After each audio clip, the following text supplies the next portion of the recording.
Get on your knees, boy. You picked the wrong building to case today. 3 white officers surround a distinguished black man in a tailored suit, weapons drawn. One officer's knee already pressing into his back, despite no resistance. I said knees, you deaf. This is a federal property. The man's expensive watch catches the light as he's forced down, face pressed against marble. I have identification. Shut it. Hands where we can see them. You think we're stupid? Your kind doesn't belong here. With painful slowness, they allow him to reach inside his jacket. The lead officer sneers, expecting excuses. Instead, the man produces not just ID, but a federal badge. FBI Special Agent in Charge, Marcus Thompson. This is my operation, and you're all on camera. The officer's faces drain of color as realization dawns. The look in Thompson's eyes promises consequences that will shake an entire system to its foundation. Special Agent in Charge Marcus Thompson steps from his unmarked sedan, adjusting his tailored suit as he surveys the gleaming Chicago business district. Early evening sun glints off the glass facade, casting long shadows across the parking structure. The Summit Corporate Center houses 12 corporations, 3 of which are targets in his complex white-collar crime investigation. Thompson checks his watch. 6:45 p.m. Perfect timing. Most employees gone, but the building remains accessible. Security presence minimal. He adjusts his earpiece, maintaining contact with his team stationed discreetly around the perimeter. Initial reconnaissance only tonight, Thompson murmurs. Full operation executes tomorrow at Oro 800. He enters through the main lobby, projecting the confident air of someone who belongs. No FBI identifiers, no visible credentials, standard protocol for preliminary assessment. His experienced eyes catalog camera positions, security desk protocols, access points. 15 years investigating financial crimes has honed his ability to move undetected while gathering crucial intelligence. In the security office, Gregory Hayes shifts in his chair, eyes narrowing at the monitor showing Thompson examining the building directory. Hayes, a middle-aged white man with 20 years in private security, prides himself on knowing trouble when he sees it. He watches Thompson take notes on his phone, muttering to himself. "Not on my watch," Hayes whispers, reaching for his phone. Thompson proceeds methodically, floor by floor, noting exit stairwells, camera blind spots, potential evidence storage locations. He pauses occasionally, making voice notes on his encrypted phone about security vulnerabilities, information critical for tomorrow's raid. Dispatch, this is Summit Corporate Security. Got a suspicious individual in the building after hours. Hayes speaks into his phone, eyes never leaving the monitor. Male, black, expensive suit, but acting strange, taking photos, examining security features, possible break-in preparation. "Criminal history?" the dispatcher asks. Hayes' hesitation lasts only a second. "Unknown, but he doesn't look like he belongs here. Our tenants are high-profile financial firms. Need officers immediately. Description: about 6 FT, athletic build, dark-skinned, shaved head, moving with purpose like he's casing the place. Currently on the 14th floor, where our highest value tenants are located." As 3 patrol cars silently converge on the building, Thompson continues his assessment, unaware that his race has just transformed routine reconnaissance into a potentially dangerous confrontation. Hayes watches with grim satisfaction as blue uniforms enter the lobby, hands already hovering near their weapons. Thompson rounds the corner near the elevator bank, still dictating observations into his phone. 14th floor houses primary target offices with minimal after hours. "Police, stop right there, bright." 3 officers block his path, the lead officer's hand already resting on his holstered weapon. Thompson freezes, immediately assessing the situation with trained precision. He slowly raises his hands to chest level, palms forward. "Good evening, officers," Thompson says, voice measured and calm. "Is there a problem?" The lead officer, Reynolds, steps forward. Mid-40s, crew cut, jaw tight with premature judgment. Building security reported suspicious activity. What's your business here after hours? I'm conducting a property assessment. Thompson keeps his response vague by design. Revealing his FBI status now would compromise weeks of careful investigation preparation. The elevator doors open and Hayes steps out, pointing accusingly. That's him. Been wandering the restricted floors for almost 30 minutes. ID, Reynolds demands, hand still hovering near his weapon. Thompson nods. I'm going to reach for my wallet. Slowly, Reynolds barks, now unsnapping his holster. Hayes interjects. I've never seen him before. He doesn't have clearance for the executive floors.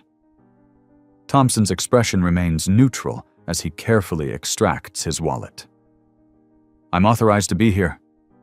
By who? Hayes challenges, folding his arms across his security uniform. Reynolds takes Thompson's driver's license, deliberately ignoring the federal credentials visible behind it. He studies the license, then looks at Thompson with undisguised suspicion. Mr. Thompson, Reynolds emphasizes the civilian address. Care to explain what kind of property assessment involves photographing security cameras and exit routes? It's standard procedure, Thompson replies, noting how the second officer has positioned himself to block the stairwell exit. If you'd like to verify this is my building, Hayes interrupts, his voice rising. And I'm telling you he's trespassing. Thompson raises an eyebrow. Your building? And what evidence besides my appearance suggests I don't belong here? Hayes flushes. The way you were behaving was suspicious. Specifically how? Thompson presses, looking at security features, taking notes, examining restricted areas. Hayes sputters. Reynolds hands back only the driver's license. We've received credible reports of suspicious activity. That's enough for us to act. Thompson notes the deliberate omission of his federal credentials.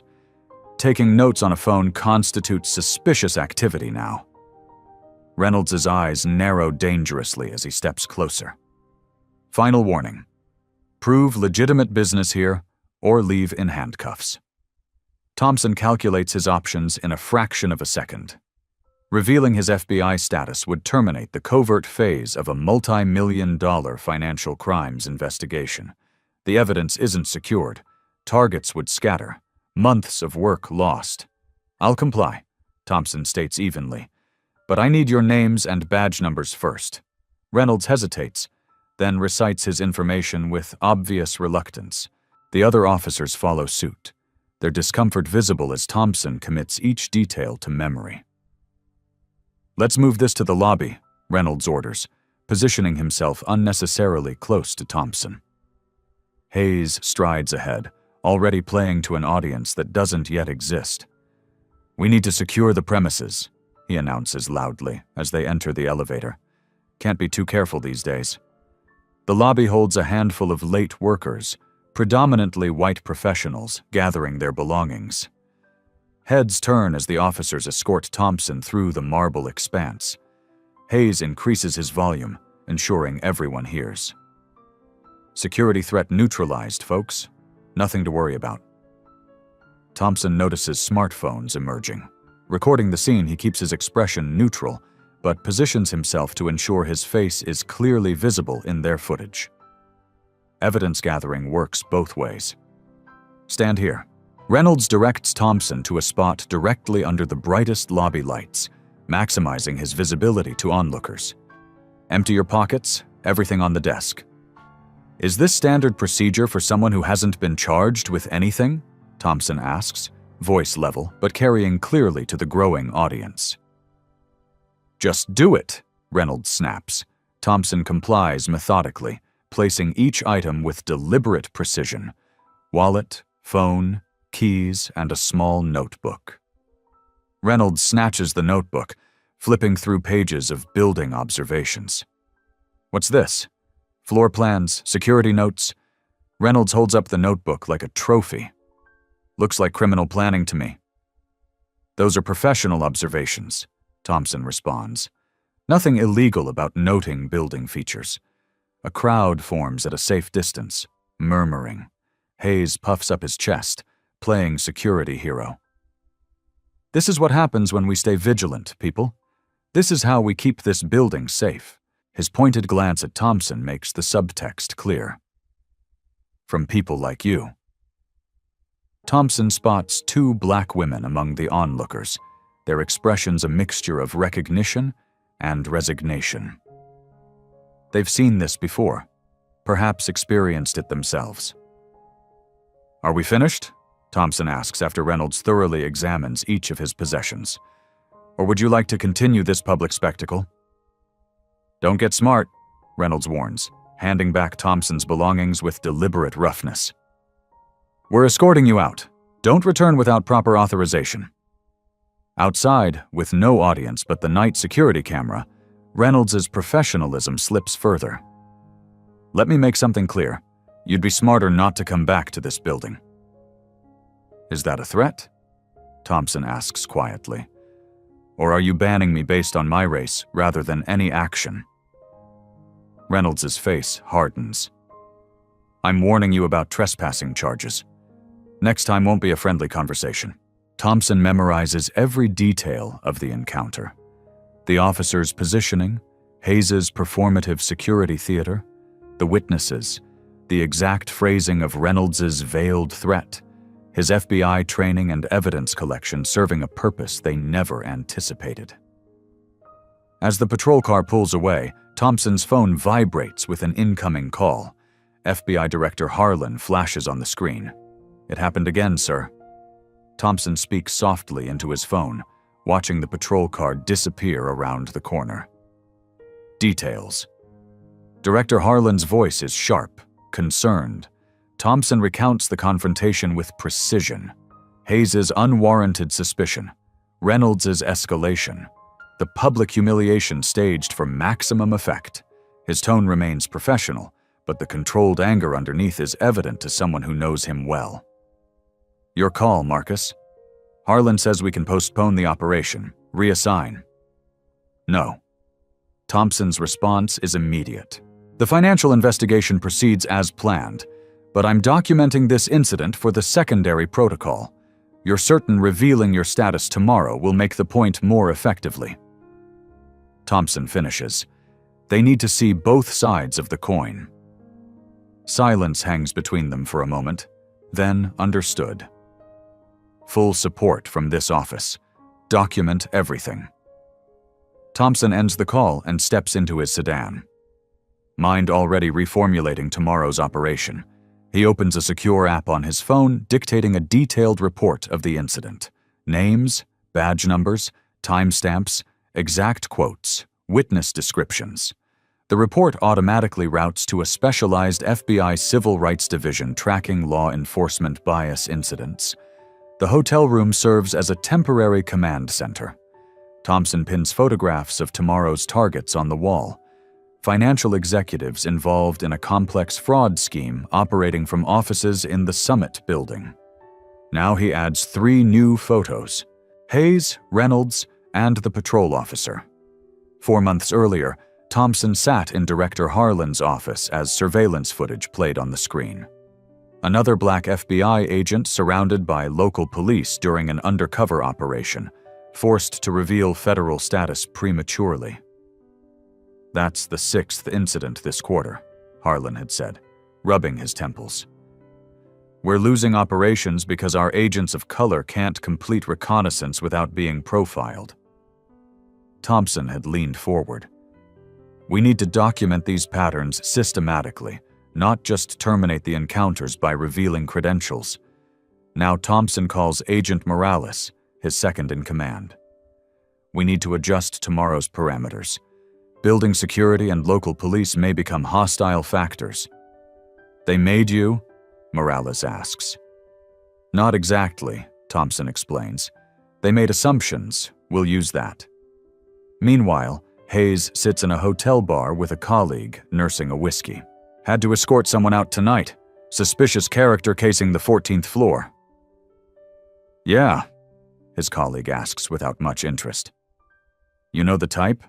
Hayes continues, lowering his voice. Didn't belong there, trying to look like he fit in, but I wasn't fooled. His colleague shifts uncomfortably. What exactly made him suspicious? Hayes hesitates. Professional instinct. 20 years in security. You develop a sense for these things. Back in his hotel room, Thompson reviews the case files one final time. The Summit financial investigation represents millions in investor fraud, money laundering through shell companies with connections to organized crime, all operating behind the respectable glass facade Hayes so zealously protects, but only from certain people. Thompson makes his decision tomorrow. 2 investigations will proceed simultaneously. The financial crimes operation planned for weeks, and now documentation of the systemic bias he experienced firsthand. He places his FBI credentials on the nightstand, a symbol of the authority he deliberately withheld tonight. Tomorrow, Thompson tells Morales over the secure line. We're going to conduct 2 raids instead of 1. Morning light catches on Thompson's FBI windbreaker as he strides through the Summit building's revolving doors. Behind him, 12 agents in matching gear form a precise tactical formation. Each wears body cameras. Each carries federal warrants.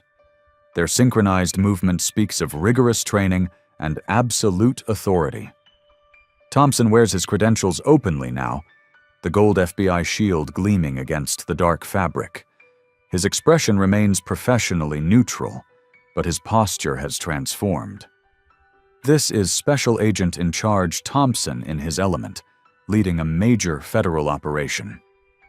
Hayes's coffee cup freezes halfway to his mouth as he watches the security feed.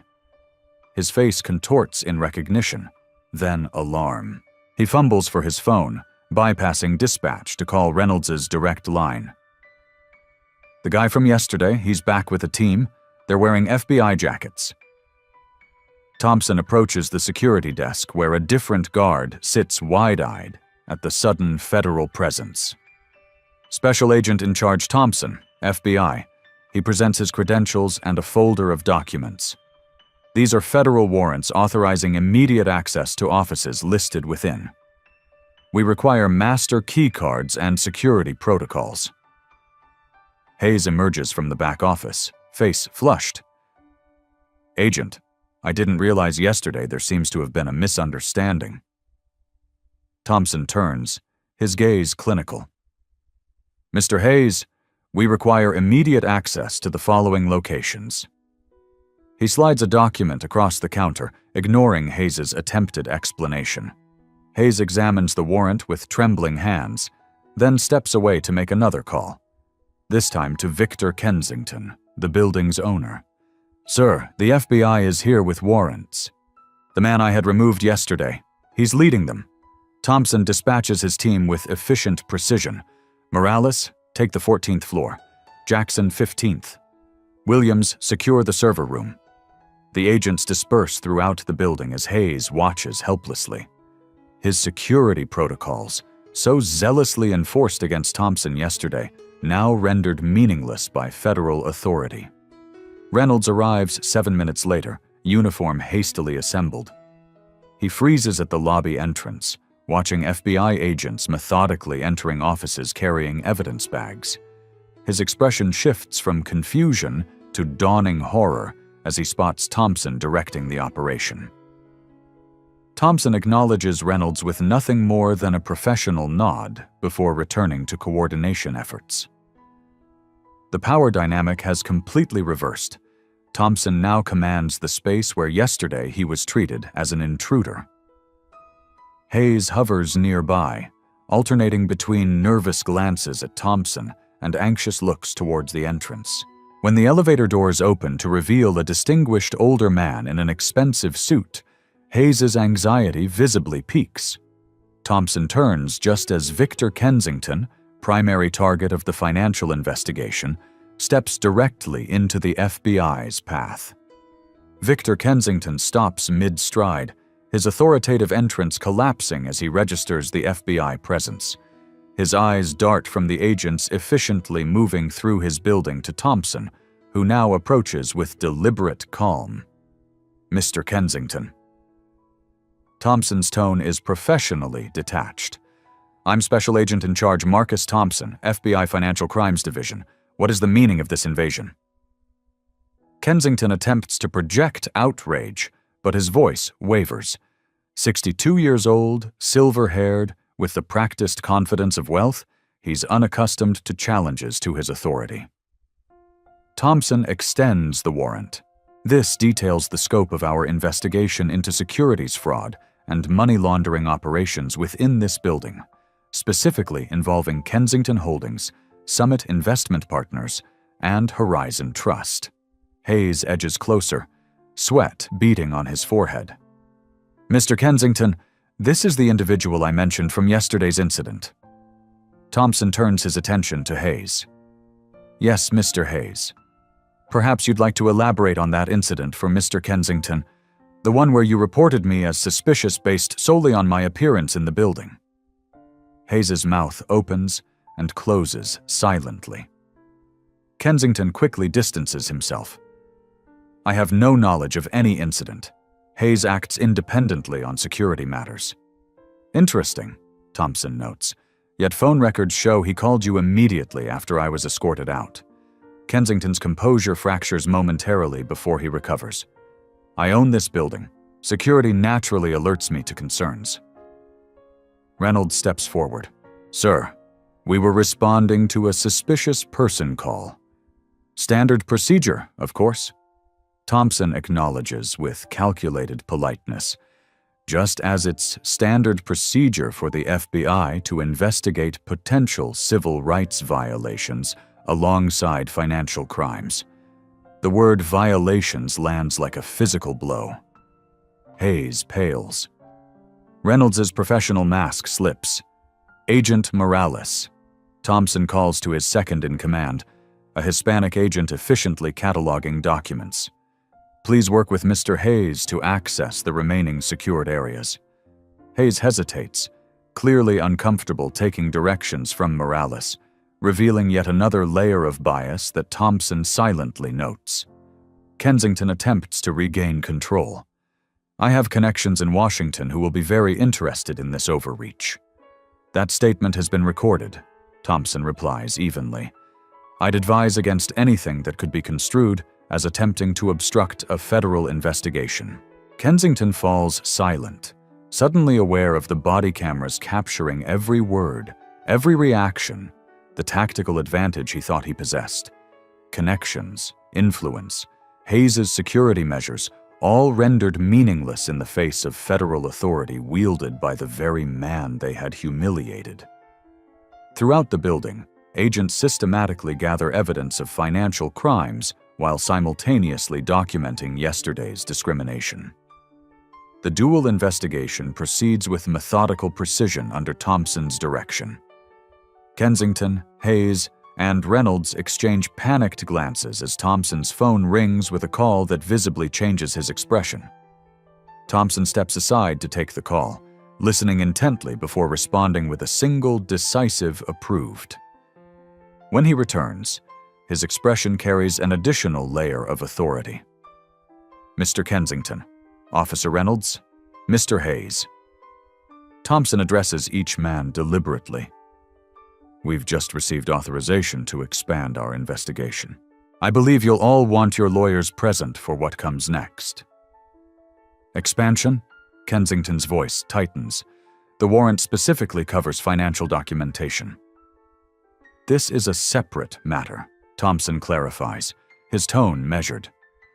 The FBI Civil Rights Division has authorized a concurrent investigation into potential violations stemming from yesterday's incident.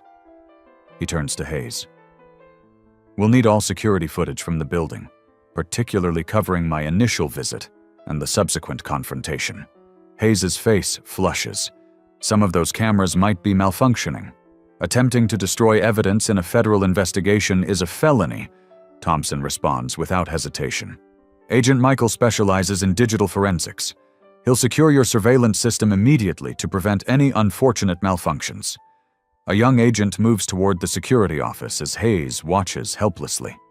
Kensington attempts damage control. I had no involvement in whatever occurred yesterday. Your phone received a call from Hayes at 6:58 p.m., immediately following my removal from the premises. Thompson counters a subpoena for those records has already been approved. The conversation lasted 4 minutes and 12 seconds. Kensington's carefully maintained facade cracks. That was about building security matters. We look forward to confirming that, Thompson replies. A female officer approaches cautiously. Agent Thompson, I was present yesterday but not directly involved. I'd like to provide a statement about what I observed. Thank you, officer. We'll arrange for your formal testimony.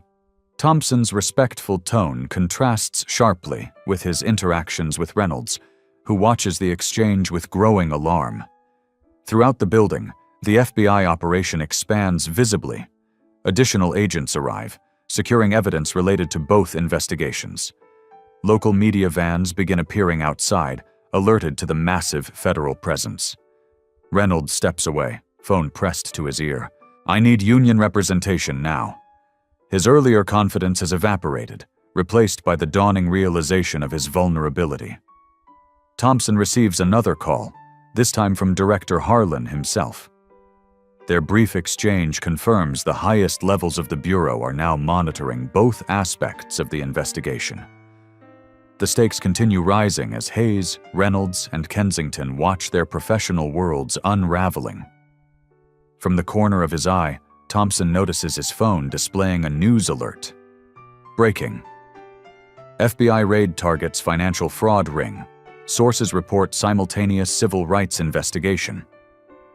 Thompson reviews security footage showing clear racial profiling as national media broadcasts the unfolding dual investigation to millions. The Summit Building's 15th floor conference room transforms into an impromptu federal command center. Thompson stands at the head of the table, composed and authoritative. Seated before him, Kensington Hayes Reynolds, the female officer who came forward, and two recently arrived police department officials. The atmosphere crackles with tension. For clarity, I'll formally introduce myself. Thompson's voice fills the room with quiet authority. Special Agent in Charge Marcus Thompson, 15-year veteran of the Federal Bureau of Investigation.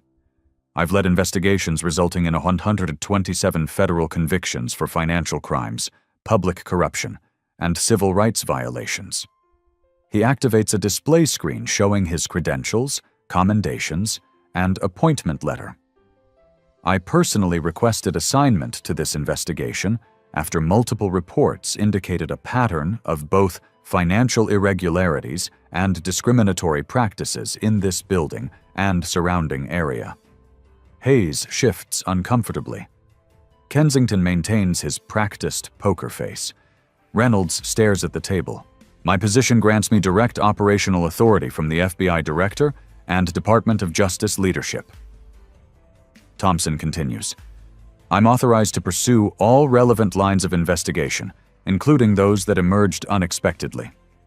He taps his tablet, bringing up a new display. Mr. Hayes, over the past 12 months, you've reported suspicious individuals to local police exactly 17 times. Thompson lets the number hang in the air before continuing. All 17 were people of color. All 17 were legitimate visitors or workers. None resulted in criminal charges. Hayes's face drains of color. This established pattern provided predicate for our dual investigation, Thompson explains, turning to the police officials. The frequency and consistency of these incidents raised concerns beyond isolated poor judgment. The senior police official, a deputy commissioner who arrived 20 minutes earlier, removes his glasses.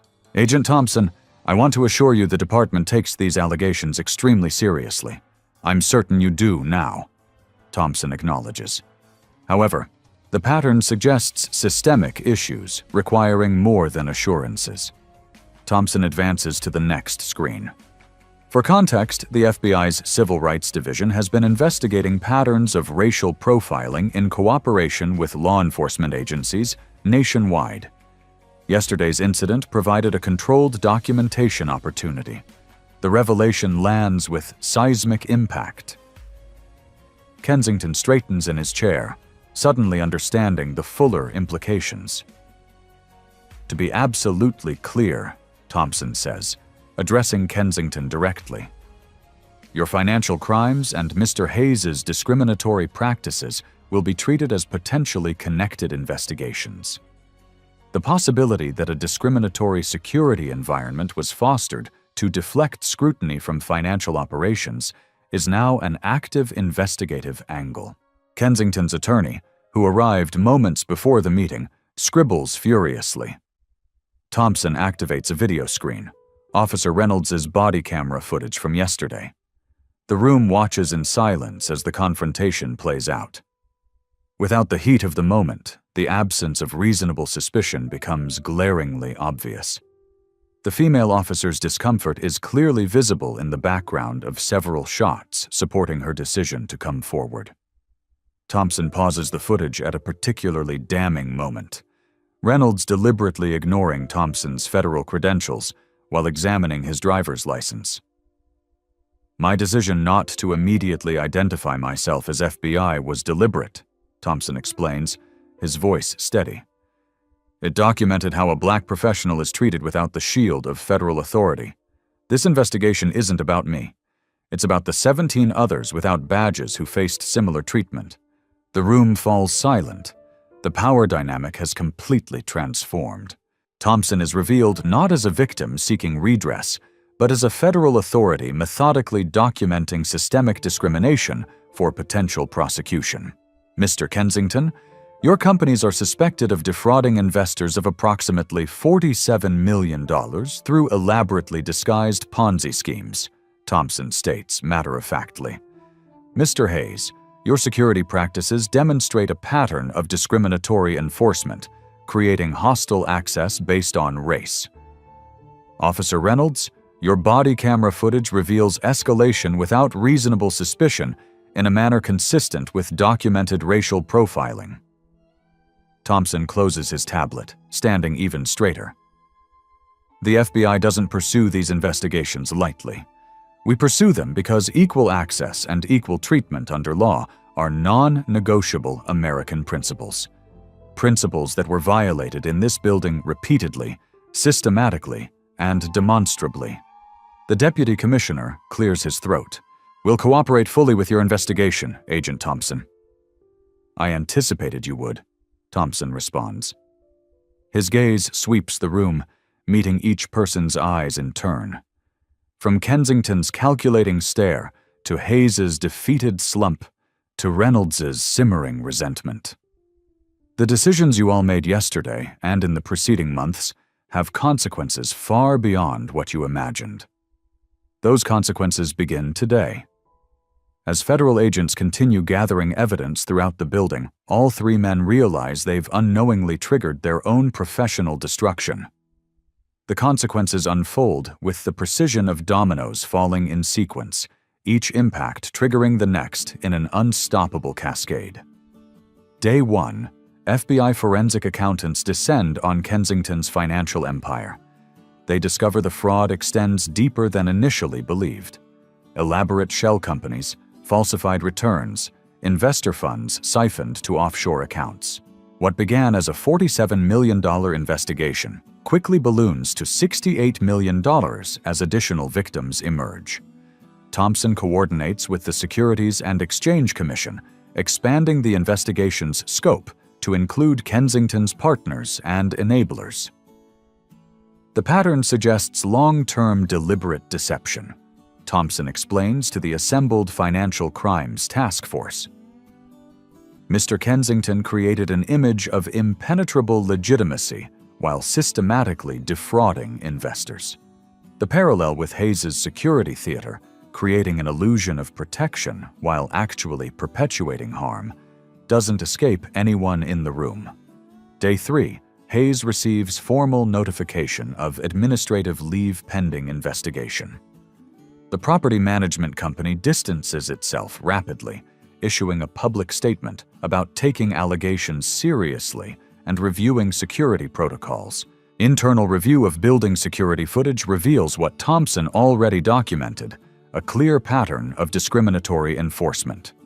Hayes approaches people of color for verification at 8 times the rate of white visitors, despite no statistical difference in legitimate access. The Summit Building's lobby, where Thompson was publicly humiliated, now features new security personnel and a prominently displayed non-discrimination policy. Day 5, the police department launches an internal affairs investigation into Reynolds' conduct. The female officer's testimony proves pivotal, revealing this wasn't Reynolds' first instance of escalating encounters with minorities without reasonable suspicion. 3 additional officers come forward with similar accounts, suggesting a departmental culture problem rather than isolated incidents. "We're implementing immediate retraining," the deputy commissioner announces at a hastily called press conference, "and reviewing all civilian complaints involving Officer Reynolds from the past 5 years. Thompson watches the press conference from his temporary office in the federal building, noting how quickly institutions move to protect themselves once exposure becomes inevitable. Day 7. Thompson coordinates with the Department of Justice Civil Rights Division, establishing a formal task force addressing the intersection of financial crimes and discriminatory practices. This elevation makes the case a priority at the federal level, allocating additional resources and expanding investigative authority. "These aren't separate issues," Thompson explains to the assembled federal attorneys. "The discrimination created a protective barrier for the financial crimes. Each reinforces the other." Day 9. Kensington attempts to leverage political connections, making calls to congressional representatives and a former federal judge. These efforts backfire spectacularly when Thompson reveals these very attempts as potential obstruction of justice. The calls, meticulously documented by federal surveillance authorized under the initial financial crimes warrants, only strengthen the case against him. Former allies distance themselves as evidence mounts. Mr. Kensington fundamentally misunderstands his position. Thompson tells the prosecution team he believes influence still outweighs evidence. Day 12. Media coverage intensifies. Initial reports focused on the financial crimes angle, but the discrimination aspect gains traction as more victims of Hayes' profiling come forward.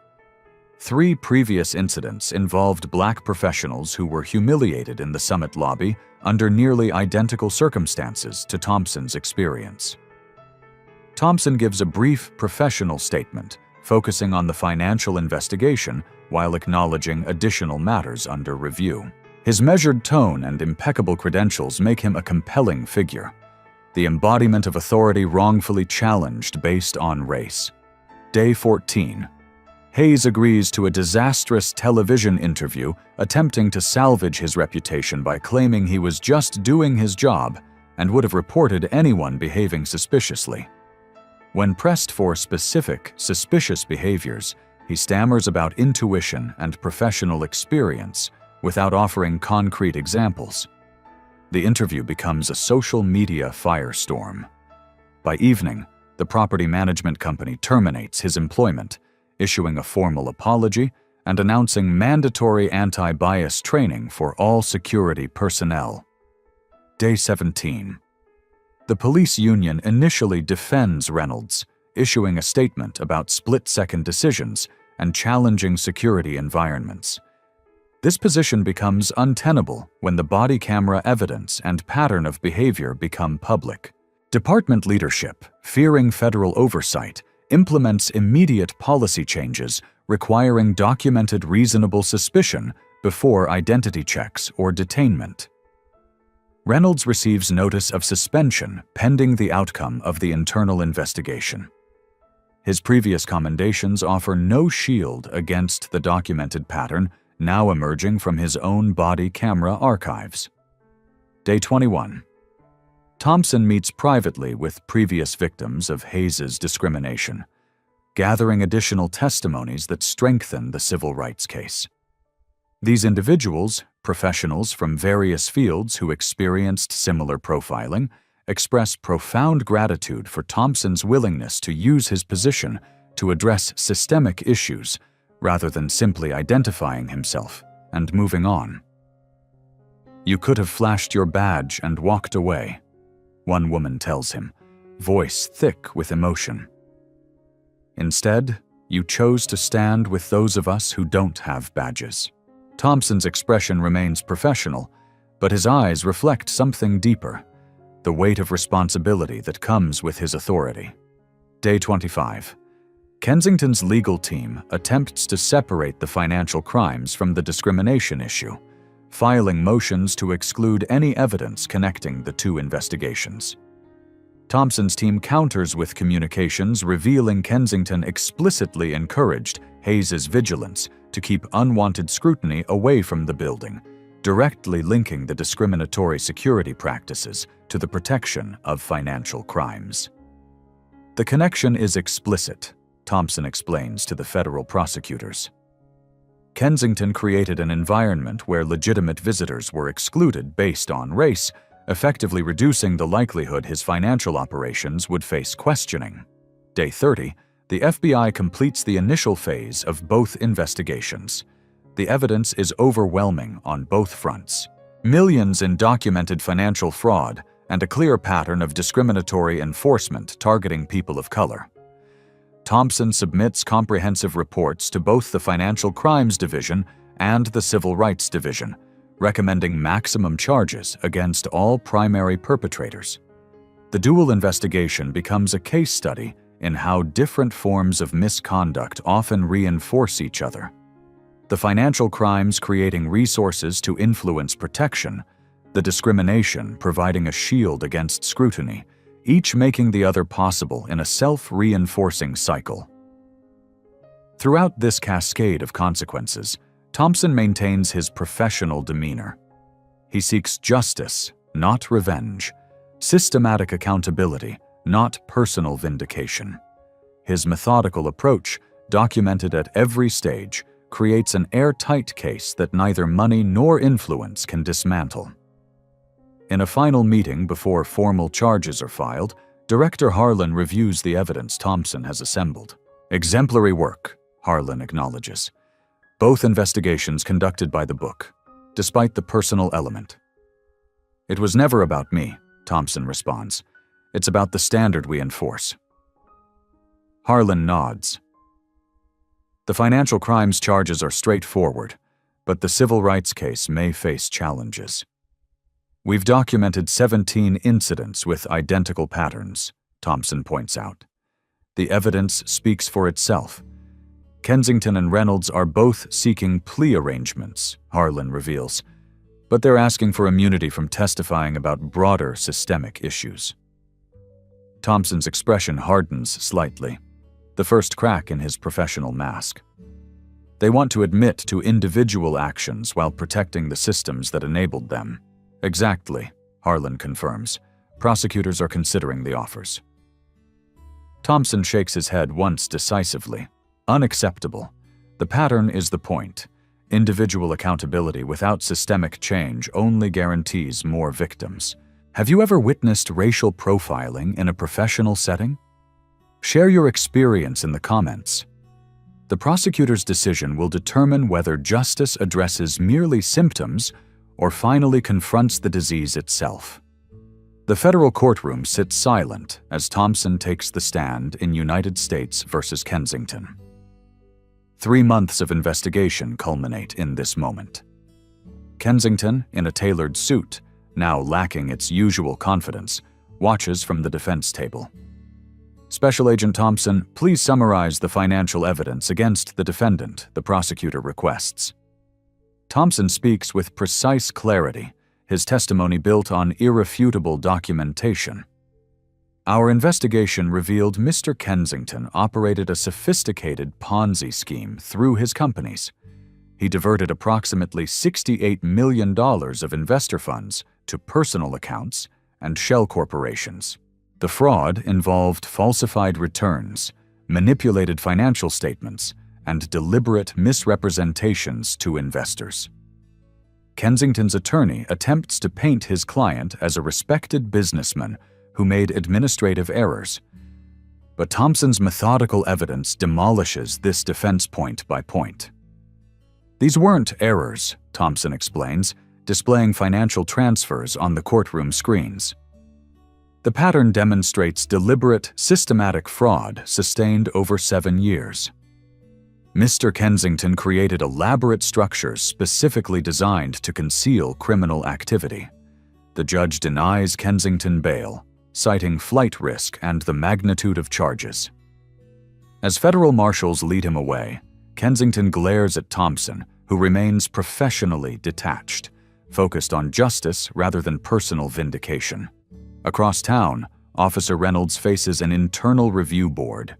The female officer who came forward provides damning testimony about patterns of discriminatory enforcement. Other officers have followed her lead, breaking the blue wall of silence to describe similar incidents. It wasn't just that day with Agent Thompson. She testifies, "I've observed Officer Reynolds escalate encounters with minorities at least 12 times without reasonable suspicion. When I raised concerns to supervisors, they were dismissed as oversensitivity." Reynolds' defense crumbles as multiple incidents are presented. Body camera footage, civilian complaints, departmental records revealing the confrontation with Thompson wasn't isolated, but part of a documented pattern. The board recommends immediate termination and potential criminal charges for civil rights violations. At the Equal Employment Opportunity Commission, Hayes faces charges of discriminatory practices in building security. His attempts to justify his actions only further incriminate him as he struggles to articulate non-racial reasons for his suspicions. "Hayes, did you request identification from white visitors at the same rate as minorities?" the investigator asks. "I approached people who looked suspicious," Hayes insists. "And by what criteria did you determine suspicious?" Hayes' explanation dissolves into vague references to professional instinct and behavior patterns he cannot specifically identify. The security footage showing him consistently targeting minorities while allowing white visitors to pass unchallenged speaks more eloquently than his stammered justifications. Thompson attends each hearing, providing testimony when required, but primarily observing as the systems of accountability he activated do their work. His presence serves as a powerful reminder of how these cases began and the consequences of underestimating someone based on race. The police department enters a consent decree with federal oversight, committing to comprehensive retraining, policy reforms, and monitoring of stop patterns. Kensington's assets are frozen with proceedings begun to return funds to defrauded investors. Hayes, now unemployable in the security industry, accepts a settlement requiring anti-discrimination training and financial penalties. Throughout the proceedings, Thompson maintains his professional composure. He's not seeking personal vindication, but systematic accountability. Each hearing represents not just consequences for individuals, but examination of the systems that enabled their behavior. In the final federal hearing addressing the civil rights violations, Thompson delivers testimony that silences the courtroom. This case isn't about one incident or one individual's experience. It documents a pattern where appearance determined access, where bias masqueraded as security, and where discrimination created protection for financial crimes. Each element reinforced the others in a system designed to exclude legitimate scrutiny while facilitating illegal activity. The judge nods gravely. "And your recommendation, Agent Thompson, that the systemic nature of these violations requires systemic remedies. Individual penalties without institutional reform will only perpetuate the underlying problems."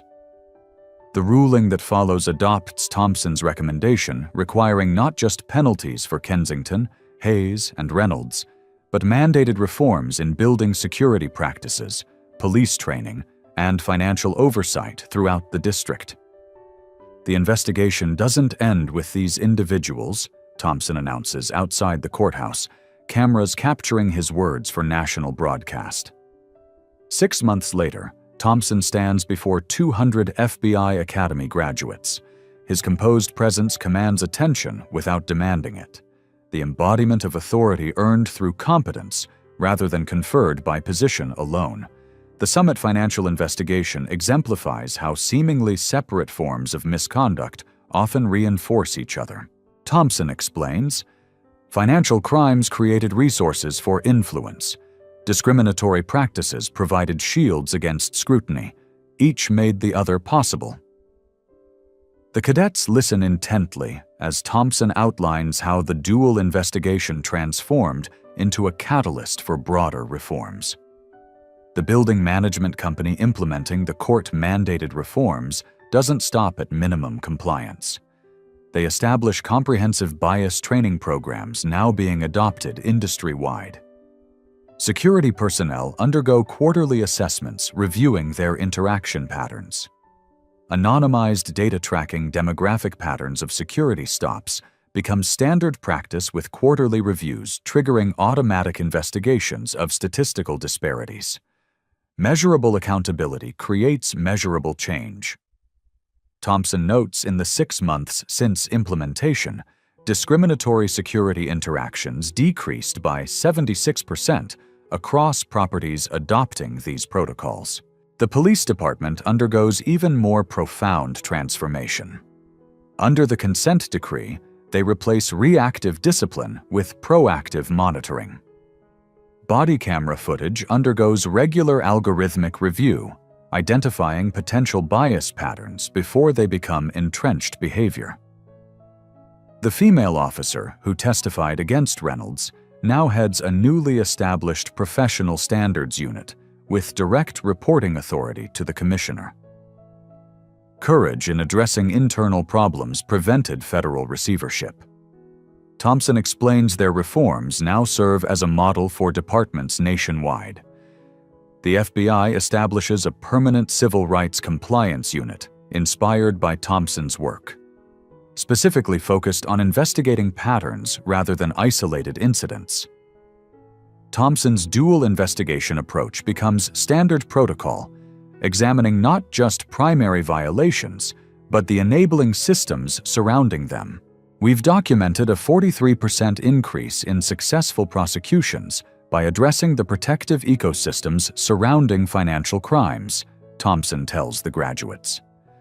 Discrimination often functions as both motivation and shield for other criminal activity. Professional organizations representing building security firms develop anti-discrimination certification standards, with insurance companies offering rate reductions for certified companies.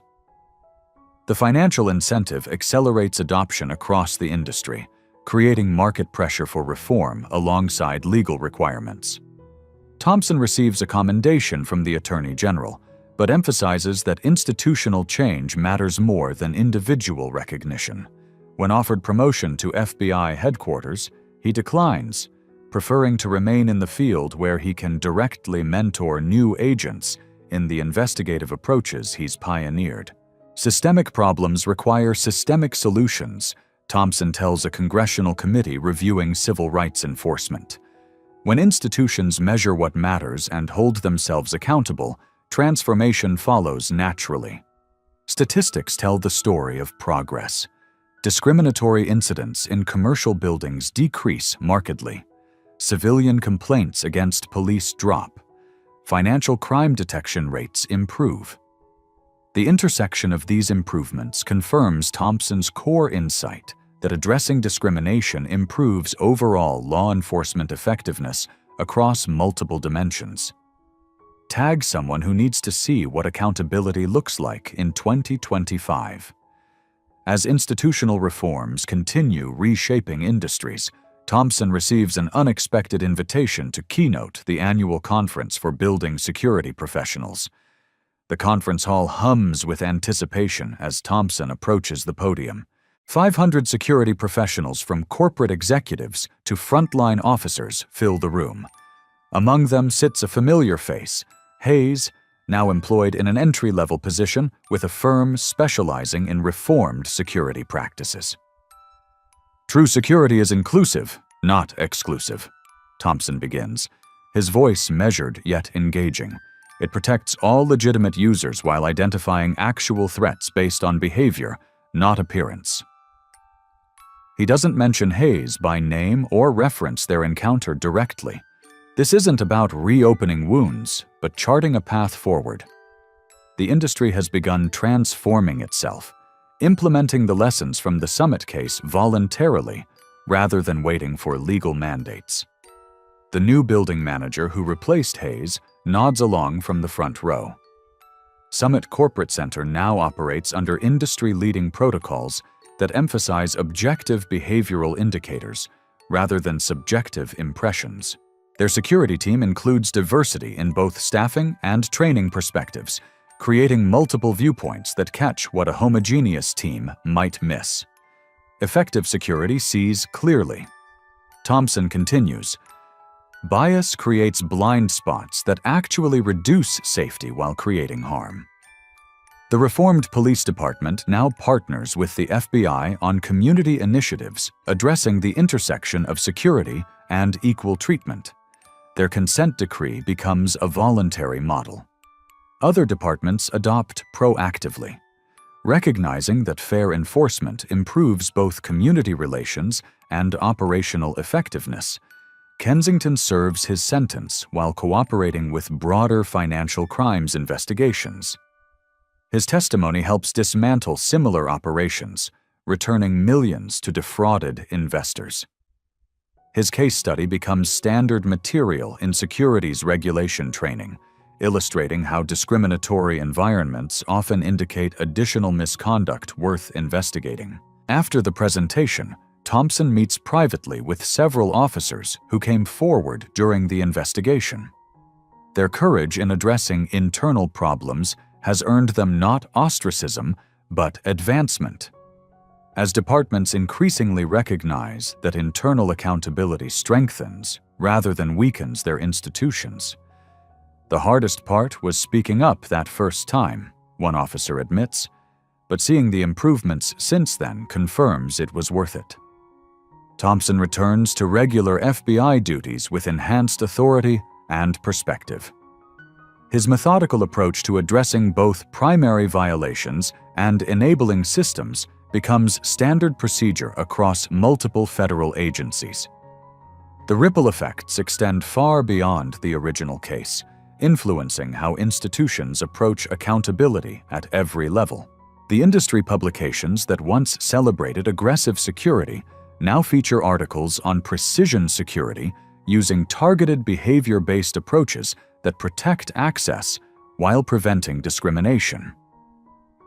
Insurance companies develop risk models showing that biased security practices actually increase liability rather than reducing it, creating financial incentives that align with ethical practices.